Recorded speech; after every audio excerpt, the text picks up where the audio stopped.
Sunday Politics, Henry Bolton was asked by Sarah Smith why he's refusing to go. Going to disrupt us. It's going to take 3 to 5 months of a refocusing on that election to it's going to take us off the battlefield for the Brexit debate. We can't afford to do that politically. At the same time, the infighting that will result will give our political enemies more than enough ammunition to pull the party apart. In fact, the party, if the NEC makes the wrong decision today, the party will start doing that itself. Politically, this party cannot afford to have a leadership election now. So just to be clear, regardless of whether or not the NEC vote to have confidence in you, you will try and stay on as party leader, and you will continue to have some kind of relationship with Joe Marnie, even if it's not a romantic one. I will remain in contact. Henry Bolton speaking to Sarah Smith. Well, we can speak to UKIP MEP Gerard Batten, who was the party's Brexit spokesman, but is one of those who has resigned. Gerard Batten, they're dropping like flies. I mean, the party's collapsing. The party's not collapsing because those people are staying with UKIP, but they're saying that Henry should realise the game is up and go. And I'm amazed at this because even Mrs Thatcher, when she had far more support amongst the parliamentary party and the Tory party than he's got, actually decided the game was up and had to resign. I'm afraid he's not facing reality.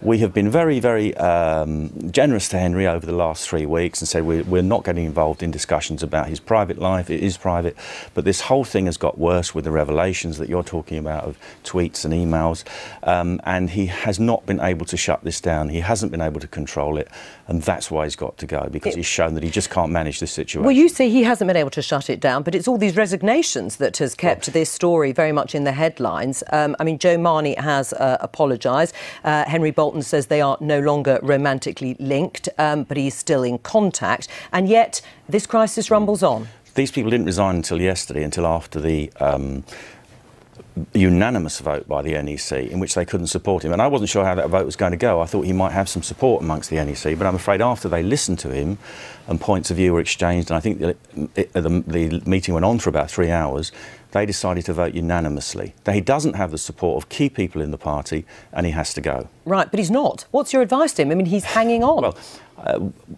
Well, does he want to be the man that goes down in history as who destroyed UKIP? Because if we don't resolve this, then our activists, our candidates, our donors, all the key people we need to make the party run are going to get disillusioned and walk away. Right, so you think this could mark the end of UKIP if Henry Bolton refuses to step down? Well, I think if this is protracted over 3 months, I mean, we've got 28 days till the EGM happens. If the EGM endorses the decision of the National Executive Committee and he still refuses to go, then we have to have a leadership election. And indeed, if he goes, we have a leadership election, but we could put in an interim leader who can steady the party through the local election period. And I offered my services, as did Mike Hookham, my colleague, to be the interim leader to take us through that period. Neither of us have ambitions to be leader, but we're prepared to step in and actually guide the party through this difficult period. Right. I mean, you say this is a crisis that could end with the collapsing of the party if Henry Bolton doesn't take the action you think he needs to do. But there have been 7 leaders if he steps down, including the 2 interim. Surely UKIP was already in crisis. I know we've been written off more times than Count Dracula, I have to say, and we don't go away for a very good reason, which is the people that make up this party are motivated by genuine belief in making our country an independent sovereign nation again, and we are the only people that actually fulfil that market segment, if you like, because Conservative Party doesn't really want to leave. Labour Party doesn't seem to know what its policy is anyway. And we are the only people who have been consistent over 25 years about leaving the European Union and restoring our country as an independent democratic nation state. What about the membership? Because this vote that is going to happen within the next month is of the party membership. Who voted for Henry Bolton to become leader? Well, he had 29%. Right, well, 29%, let's say he gets all of his support turning out and they vote for him to stay. Will you accept that? Well, yes, if they vote to keep him, but I don't see that happening. What I hear from our head office is about, and this was before the meeting on Sunday, 90% of the communications were against Henry, with about 10 for.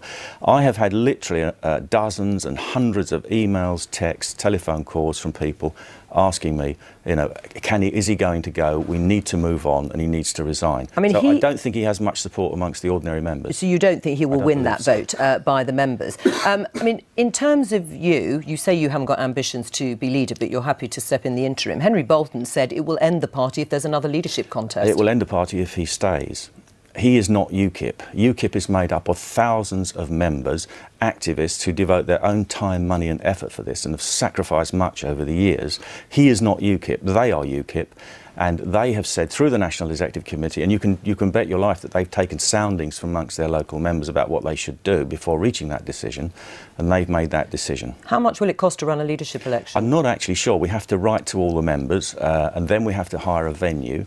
But what I've also been told is that the backers of our party, who are currently not donating money to elections, etc., while we're in this period, will put money forward in order to have an EGM, in order to get rid of Henry, if that's what it takes. Right. Which donors are you talking about? I'm not going to name anybody. I mean, in that instance, that may well fund what you're planning to do. But is the party now in a very poor financial situation? I wouldn't say it's in a great one, but then every political party in the history of politics has always had financial crises. Sure. This happens to all of us, and this is unfortunately because politics is a black hole into which you pour money. That's always the case.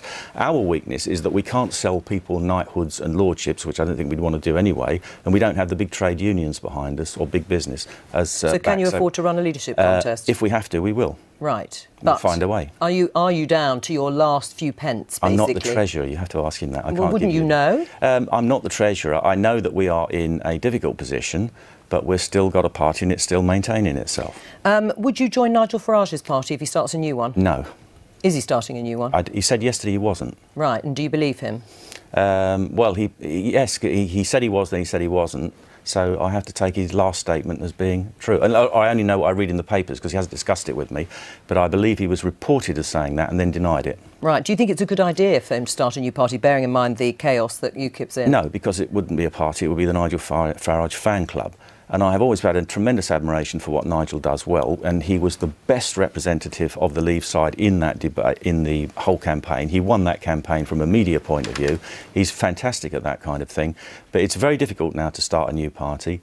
And why would you want to go and start a new one when he could come back to this one and lead it? I'm sure that if he put his name in the hat to be leader, then he would be elected. How many front bench spokespeople have you got left in I'm not sure. I know at least 5 or 6 have gone. Oh, well. And I can't see that many are going to stay. Our last one was Lord Dartmouth, the trade spokesman who went last night. Right, so you could just have nobody in position? Yes, but for example, I resigned as the Brexit spokesman for Henry, but I'm happy to talk about Brexit at the drop of a hat on anyone that will ask me. All right, on another occasion. Thank you.